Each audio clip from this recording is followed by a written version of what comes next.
The conservatory recital was supposed to be Emma's moment. After 18 months of preparation, she was finally performing her senior composition at the prestigious Whitmore Academy in Manhattan.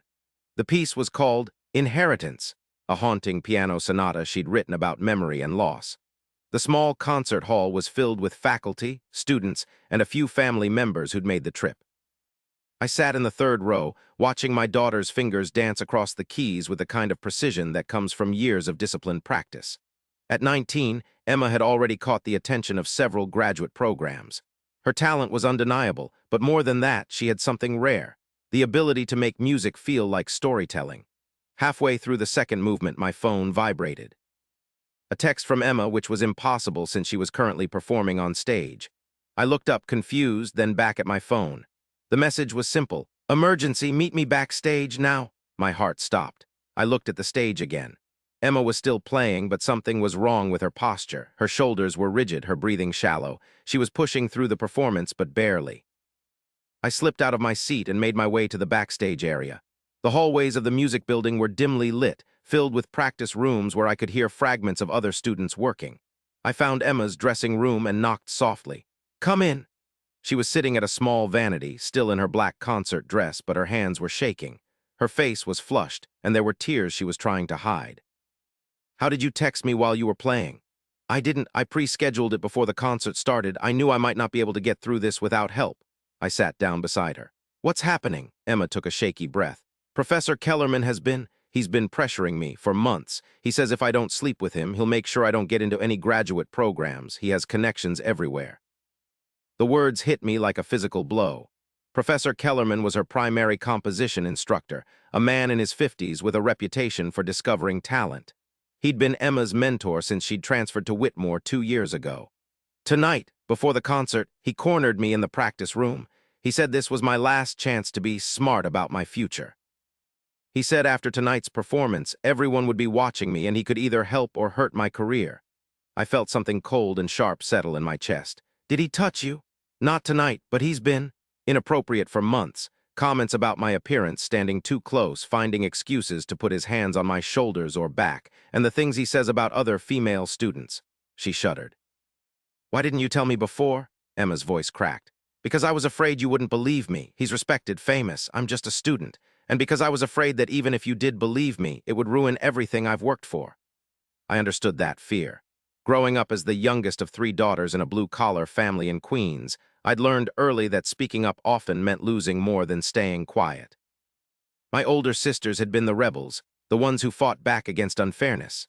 I'd been the peacekeeper, the one who found ways to work around problems rather than confronting them directly. When I'd gotten pregnant with Emma at 22, I'd been working as a secretary at a law firm, trying to save money for night school.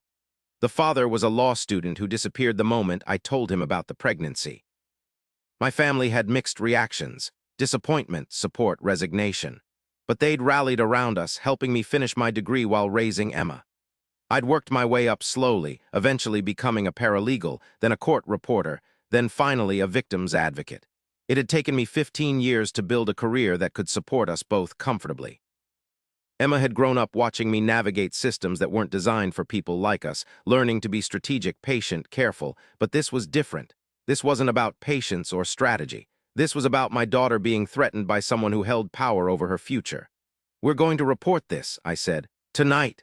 Emma shook her head. "Mom, you don't understand. He's not just any professor. He sits on admissions committees, grant review boards, competition panels. If I accuse him and it doesn't stick, I'm done in this field. And if you don't accuse him, he'll keep doing this to you and other students." We sat in silence for a moment. Then Emma said, "There's something else. I'm not the only one. There's another student, Priya. She's a junior. He's been doing the same thing to her, but she's even more scared than I am. Her family immigrated here from India specifically so she could study music. If she loses her scholarship..." The picture was becoming clearer. Kellerman had a pattern targeting students who had the most to lose, who were least likely to speak up. "Where is Priya now?"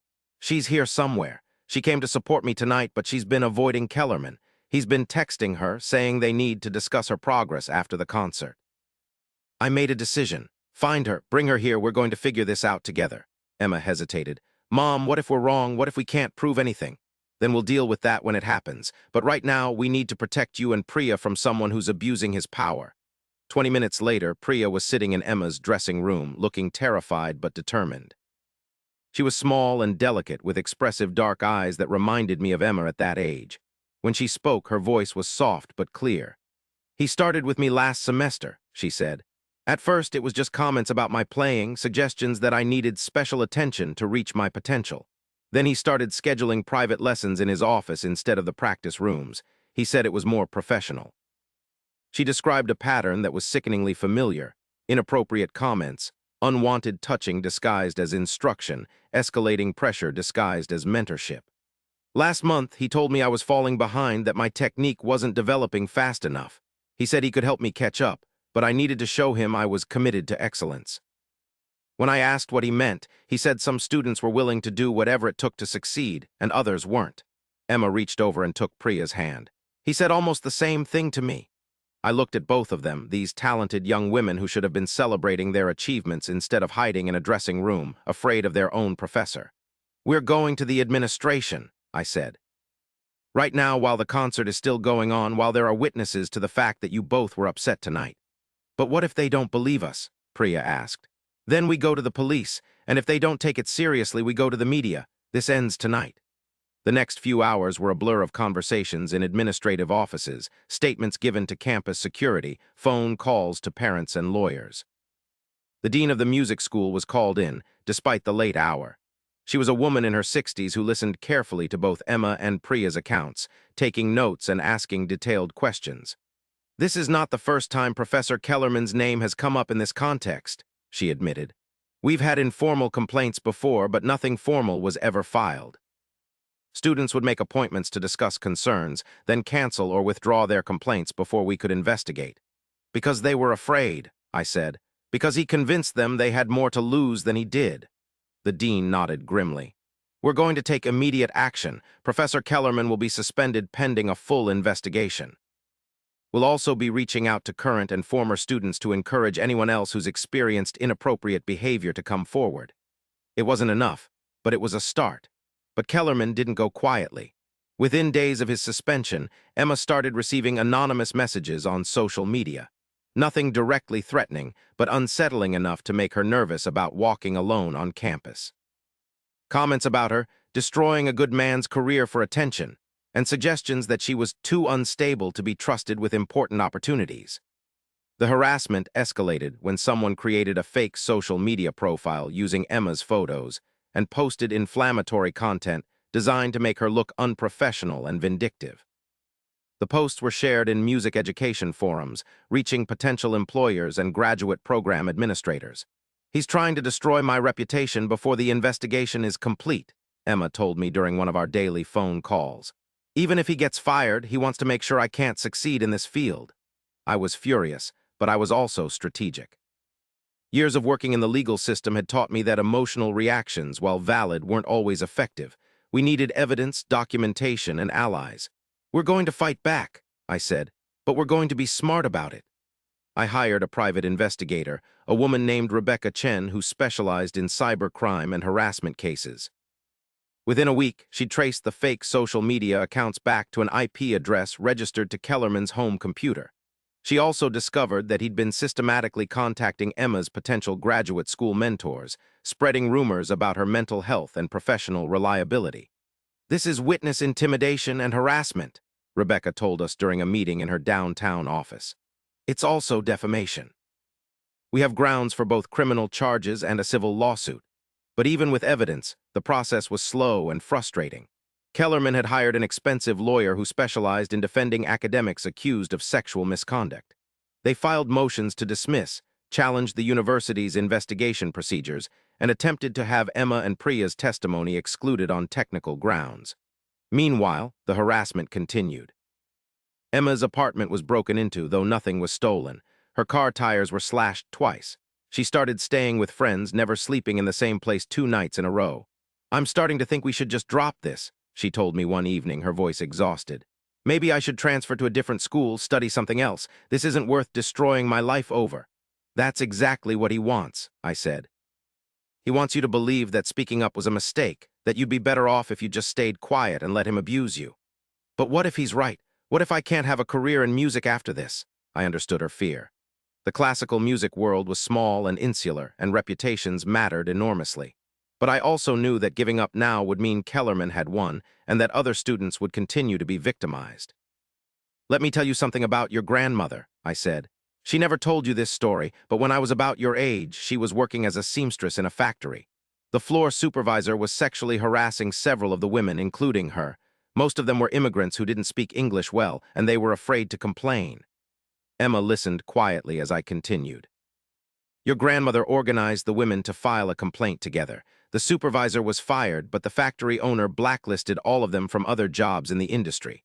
Your grandmother had to start over completely, learning new skills, finding work in a different field." "That's terrible." "It was, but you know what she told me years later? She said she never regretted it because she couldn't live with herself knowing she'd let other women be hurt when she could have stopped it. She said some fights are worth having even when you lose because they change things for the people who come after you."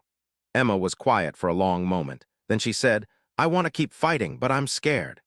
"Being scared doesn't mean you're weak. It means you understand the stakes. We'll get through this together." The breakthrough came from an unexpected source. One of Kellerman's former graduate students, now a successful composer living in Los Angeles, reached out to Emma after seeing news coverage of the case. Her name was Dr. Sarah Martinez, and she had her own story to tell. "Kellerman did the same thing to me 15 years ago," she said during a video call with Emma, Priya, and me. "I was too afraid to report it at the time, but I've regretted that silence ever since. When I saw what you two were doing, I knew I had to speak up." Sarah's testimony was devastating. She described years of sexual harassment that had escalated to assault, detailed records she'd kept of inappropriate communications, and evidence of how Kellerman had retaliated against her when she tried to distance herself from him. "He told me I'd never work in academia if I caused trouble," she said. "He was partially right. I did have to leave the university system, but I built a successful career as a freelance composer, and I've been able to help other young women avoid the situations I was put in." Sarah's involvement changed everything. She had credibility, documentation, and resources that Emma and Priya lacked. More importantly, she had nothing left to lose. Her career was established, her reputation secure. She could afford to take risks that the younger women couldn't. Within days of Sarah going public with her story, 3 more former students came forward. The pattern of abuse stretched back over 20 years, involving at least a dozen women. The university's investigation, which had been moving slowly, suddenly accelerated. Kellerman's lawyer attempted to discredit the accusers, suggesting they were coordinating their stories for financial gain. But the details were too specific, too consistent across different time periods to be fabricated. The evidence was overwhelming. The criminal case was more complicated. Many of the incidents had occurred years earlier, beyond the statute of limitations. The more recent cases, including Emma's and Priya's, involved harassment and coercion rather than physical assault, which was harder to prosecute. But the civil case was stronger. Sarah led a class action lawsuit against both Kellerman and the university, arguing that the institution had failed to protect students despite having knowledge of his behavior. The lawsuit sought damages for lost career opportunities, emotional distress, and the cost of therapy and career rehabilitation. The media attention was intense and often uncomfortable. Emma and Priya found themselves at the center of a national conversation about sexual harassment in academia. They gave interviews to newspapers, appeared on news programs, and spoke at conferences about student rights and institutional accountability. Not all the attention was positive. They received hate mail from people who believed they were lying or seeking attention. Some classical music publications questioned whether their accusations were motivated by professional jealousy or academic failure.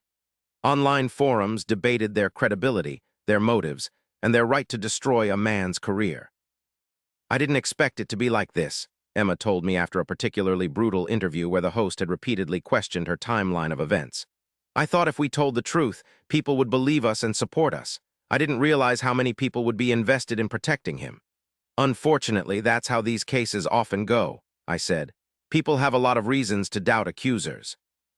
It threatens their worldview, makes them uncomfortable, forces them to question institutions and people they respect.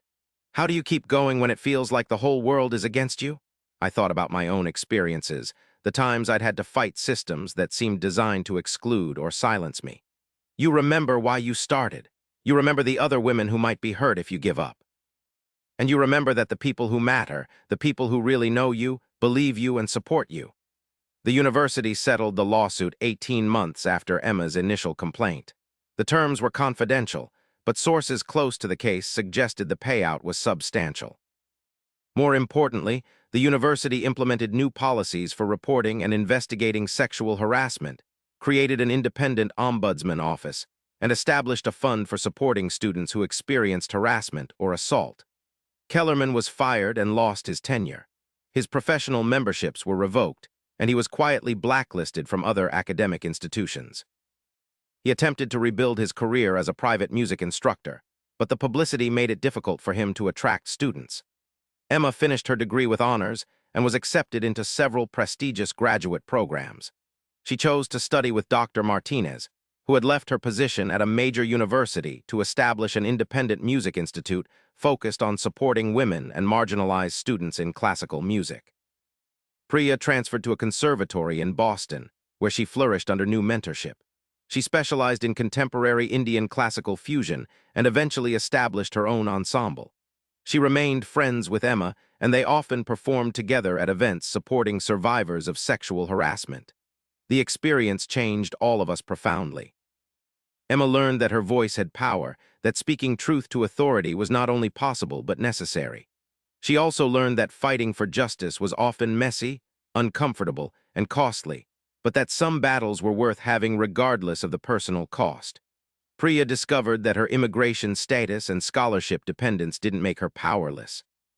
She learned to advocate for herself and others, eventually becoming a mentor for international students facing similar challenges. As for me, I learned that sometimes the most protective thing you can do for your child is not to shield them from difficult situations, but to stand beside them as they face those situations with courage and integrity. 3 years later, Emma performed her graduate recital at Dr. Martinez's institute. The piece she chose was a revision of Inheritance, the same composition she'd been playing the night everything changed. But this version was different, stronger, more complex, with moments of darkness that resolved into something that wasn't exactly triumph, but wasn't defeat either. I sat in the audience, watching my daughter command the stage with a confidence that had been hard-won. She'd learned that her talent was hers to control, that her future didn't depend on the approval of men who saw her as something to be used rather than someone to be respected. After the concert, we went out for dinner at a small restaurant near campus. Emma was glowing, not just from the successful performance, but from the knowledge that she'd earned every opportunity that lay ahead of her. "Do you ever regret it?" I asked. "Speaking up about Kellerman, I mean, it made everything so much harder." Emma considered the question seriously. "Sometimes I wonder what would have happened if I'd just tried to avoid him, if I'd found a way to graduate without making waves. But then I think about Priya and Sarah and the other students who came forward and the ones who might have been his targets if we hadn't stopped him." She paused, twirling pasta around her fork. "I think about that night in the dressing room, how scared I was to send you that text. I was so afraid you'd think I was overreacting, or that you'd try to handle it quietly to protect my career. What changed your mind? I remembered something you told me when I was little. You said that the people who love you should make you feel stronger, not smaller. And I realized that everything Kellerman was doing was designed to make me feel smaller, more dependent on him, more afraid of my own power." I reached across the table and squeezed her hand. "I'm proud of you, not just for your music, but for your courage," Emma smiled. "I learned it from you. You could have told me to keep quiet, to find a way to work around the problem. Instead, you helped me fight back." The restaurant was busy around us, filled with other families celebrating other milestones. But in that moment, it felt like we were the only people in the world. My daughter had survived something that could have destroyed her love of music, her trust in mentorship, her belief in her own worth. Instead, she'd emerged stronger, more determined, more aware of her own power. That night, as I drove back to my hotel, I thought about the path that had brought us here. The years of struggle as a single mother, the careful navigation of systems that often seemed designed to exclude us, the constant balance between protecting Emma and preparing her to protect herself. I'd made mistakes along the way. There had been times when I'd chosen safety over honesty, when I'd taught Emma to avoid conflict rather than confront it. But when it mattered most, when her future and safety were on the line, we'd found a way to stand together. The next morning, Emma called me before I left for the airport. "I have news," she said, and I could hear the excitement in her voice. "I got the fellowship, the one in Vienna, for next year." It was a prestigious opportunity, one that would have been impossible if Kellerman had succeeded in destroying her reputation. She'd earned it through talent, hard work, and the courage to refuse to be silenced. "That's wonderful," I said. "You deserve it." "We deserve it," she corrected. "I couldn't have done any of this without you." As the plane took off, carrying me back to my life in New York, I looked down at the city where my daughter was building her future. She was safe now, successful, surrounded by people who respected her talent without demanding anything inappropriate in return. But more than that, she'd learned that her voice mattered, that speaking truth to power was not only possible but necessary. She'd learned that love meant support, not silence, and that sometimes the most protective thing you can do for someone is help them find their own strength. The fight against Kellerman had been difficult, costly, and frightening, but it had also been necessary. And in the end, it had made us both stronger, more honest, more willing to stand up for what was right even when it was hard. Emma was going to Vienna. She was going to continue making music, continue speaking out, continue building a life on her own terms. And I was going to continue supporting her, not by shielding her from the world's difficulties, but by standing beside her as she faced them with courage and grace.